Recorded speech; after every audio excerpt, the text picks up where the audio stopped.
Department మేము బయట పెడతామని చెప్పినాము, అలాగే పెడుతున్నాము.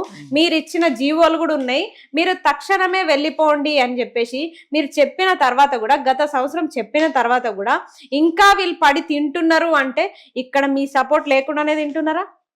మీ సపోర్ట్ లేకుండానే ఉంటున్నారా? వీళ్ళు రిటైర్డ్ అయిన వాళ్ళు ఇంకా ఉంటే మాకెట్లా ఉద్యోగాలు వస్తాయి, మాకెట్లా నోటిఫికేషన్లు వస్తాయి? మీరు మీ పని కరెక్టే చేస్తున్నారు. ఈ రిటైర్ అయిన వాళ్ళని విధుల్లో ఇంకా కొనసాగిస్తున్నారు, మీ కాంట్రాక్ట్లు తెచ్చుకుంటున్నారు, మళ్ళా కొత్తగా నోటిఫికేషన్ లేవని మీ నోటి నుంచి మీరు చెప్పట్లే, మీ పక్క మంత్రులతోని చెప్పిస్తున్నారు. మీరు మీ తెలివికి జోహార్లు నిజంగా. కాకపోతే ఇక్కడ ఇవన్నీ బయట పడతాయని మీరు అనుకోలేదు కాబోలు, కానీ మాకు కూడా తెలివి ఉంది. మీకంటే 2 ఆకులు ఎక్కువనే చదివినాము. మేము మీడియా తలుచుకుంటే మీ చిట్టా మొత్తం మేము బయట పెట్టగలం. A to Z బయట పెడతాము, సాక్ష్యాలతోనే బయట పెడతాం. మళ్ళీ ఆధారాలు లేకుండా మేమేం మాట్లాడాము. ఈ రోజు మేము YTDA డిపార్ట్మెంట్ నుంచి మేము మాట్లాడుతున్నాము.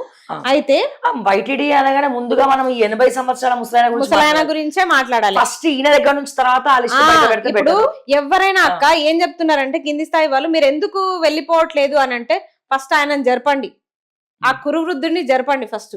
ఆ కురువృద్ధుడు జరిగితే మేము జరుగుతాం. ఒకరి నుంచి ఒకరు ఈ చైన్ సిస్టమ్ కొనసాగుతుంది.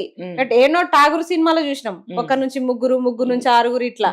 అది ఇక్కడ కొనసాగుతుంది ప్రతి డిపార్ట్మెంట్ లో. ఆఖరికి మనము మన తెలంగాణ రాష్ట్రంలో తెలంగాణ రాష్ట్ర బాగోగుల కోసం, మన పరిపాలన కోసం కట్టుకున్న సెక్రటరేట్ లో కూడా ఇప్పటికీ ఆంధ్ర ఉద్యోగులు మనల్ని పెత్తనంగా చెలాయిస్తున్నారు వాళ్ళు.